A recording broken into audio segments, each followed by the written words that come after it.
22 জায়গায় বিশ্বনবী কয় একটা, ওমরে ফারুক বলে আর একটা।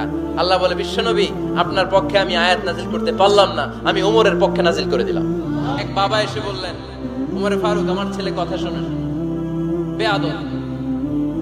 ওমরে ফারুক ছেলেরে ডাকলেন, বাবা তুমি তোমার আব্বাজানের কথা শোনো না, এটা তো কবিরা গুনাহ। ছেলে বলে, ওমরে ফারুক সব দায়িত্ব আল্লাহ ছেলে মেয়েদেরকে দিয়েছে। ওমরে ফারুক বললেন, অবশ্যই দায়িত্ব দিয়েছে। তাহলে বলেন আমার বাবার দায়িত্ব কি? উনি বললেন, প্রাইমারিলি প্রথমত 3 দায়িত্ব। আইয়ানতাকিয়া উম্মা, পৃথিবীর প্রতিটি বাবার উচিত ছেলেদের মেয়েদের জন্য ভালো মায়ের ব্যবস্থা করা। 2 নম্বরে আইয়ুহসিনা ইসমা, সুন্দর তার একটা নাম রেখে দেয়া। 3 নাম্বার ইউআল্লিমাহুল কিতাব, তার আল্লাহর কিতাব শিক্ষা দেওয়া। এবার ছেলেকে আমার আব্বা 3টার একটাও করে নাই। এবার ওমরে ফারুক রেগে গেলেন, বাবার কাঁধে ধরলেন, বললেন তুই ছেলের জন্য বিচার নিয়ে আসলি, তোর 3টা দায়িত্বের একটাও তুই পালন করিস নাই। ছেলে বলে, আমিরুল মুমিনিন আমার মা নর্তকী, আমার মা মাজুসি, আমার মায়ের মধ্যে কোনো আদব কাদব নাই, সুন্দরী দেখে আমার মা রে বাবা বিয়ে করছে, আমার মায়ের কাছ থেকে জীবনে কিছু শিখি নাই। 2 নাম্বার সাম্মানি খানফাসা, আমার বাবা আমার নাম রেখেছে চামচিকা। ওয়ালাম ইউআল্লিমনি হারফাম মিন কিতাবিল্লাহ, আমিরুল মুমিনিন শুধু তাই না, আল্লাহর কোরআনের একটা অক্ষর আমার বাবা কোনোদিন আমারে শিক্ষা দেয় নাই। ওমর ফারুক রেগে গেলেন, এবার বাপের কান্দে দইরা মারতে শুরু করলেন। তুই পোলার নামে বিচার নিয়ে আইছিস, তোরে বাইর দিমু আগে। এরকম নেতার দরকার আছে না নাই?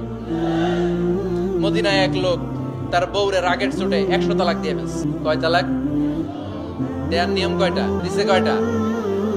এবার স্ত্রী কাঁদতে কাঁদতে এসে বলে, আমিরুল মুমিনিন দেখেন আমার স্বামী আমারে রেগে মেগে 100 তালাক দিছে। ওমর ফারুক বললেন, দইরা নিয়ে এটা নিয়ে আসা হলো। ওমর ফারুক বললেন, কয়টা তালাক দিয়েছো? কয় 100টা।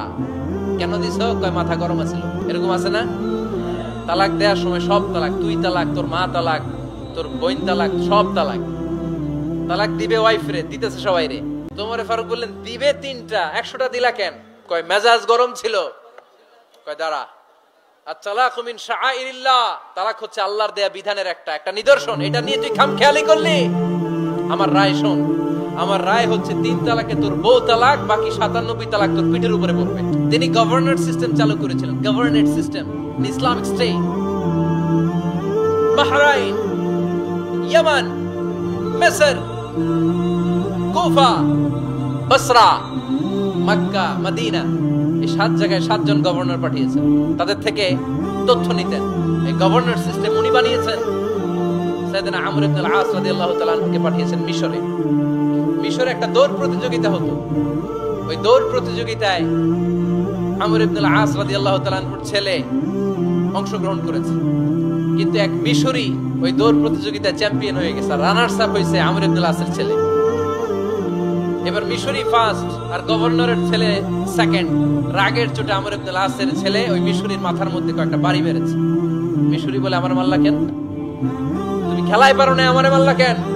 কয় আনা ইবনুল আকরামিন, আমি গভর্নরের পোলা, আমি যা বলবো এটাই হবে, আমার উপরে কথা নাই। মিশরি ওইখানে আর ঝগড়া বাঁধায় নাই, মনে দুঃখ নিয়ে মদিনায় চলে আসলেন। এসে বললেন, আমিরুল মুমিনিন আপনি আমর ইবনে আল-আস রাদিয়াল্লাহু তাআলা আনহুকে মিশরের গভর্নর বানিয়ে পাঠিয়েছেন। একটা প্রতিযোগিতায় আমি চ্যাম্পিয়ন হয়েছি, ওনার ছেলে হয়েছে রানার আপ। কেন সে চ্যাম্পিয়ন হতে পারে নাই? এই কারণে আমার মাথায় লাঠি দিয়ে 3টা বাড়ি মেরেছে। বিচারটা দিছে কার দরবারে? কথা বুঝেন নাই বোধহয়। ওমর ফারুকের দরবারে। ওমর ফারুক বললেন, তাই আগামী বছরের অমুক তারিখ আমি সব গভর্নরদেরকে ডেকে হিসাব নিতে, ওই দিন তুই থাকবি, পারবি না? মিশরে বলে, পারবো মানে অবশ্যই পারবো। ওই দিন 7 রাজ্য থেকে 7 গভর্নর হাজির, গভর্নরদের ছেলেরাও হাজির, মিশরীয় হাজির। 7 গভর্নরের কাছ থেকে 7 এলাকার খোঁজ খবর নেওয়ার পরে ওমর ফারুক বললেন, আইনাল মিসরি, মিশরি লোকটা কই, এদিকে আয়। মিশরি সামনে আসার পরে বলল, আমর ইবনে আল-আস তুমি মিশরের গভর্নর, তোমার ছেলে সহ তুমি আসো। আমর ইবনে আল-আস এসে সামনে বসে রইলেন। এবার বললেন, ও আমর ইবনে আল-আসের ছেলে, তুমি নাকি ইবনুল আকরামিন গভর্নরের ছেলে, তুমি যা বলবা মিশরে নাকি তাই হবে, তোমার নাকি অনেক দাপট। নিজে একটা লাঠি এনে মিশরীর হাতে দিয়ে বলল, এবার তোর মাথায় যতটা মারছে তুই ততটা গুনে গুনে মার, আমি দেখবো। আমর ইবনে আল-আস দেখবে, আমর ইবনে আল-আসের ছেলেরে তুই এখানে মার।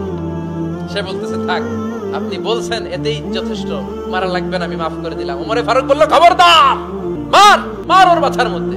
মিশরি ওমরে ফারুকের ধমক শুনে ভয়ে ভয়ে 3টা বাড়ি মারলো। এই বাড়ি মারা দেখেও ওমরে ফারুকের হৃদয় ঠান্ডা হয় নাই।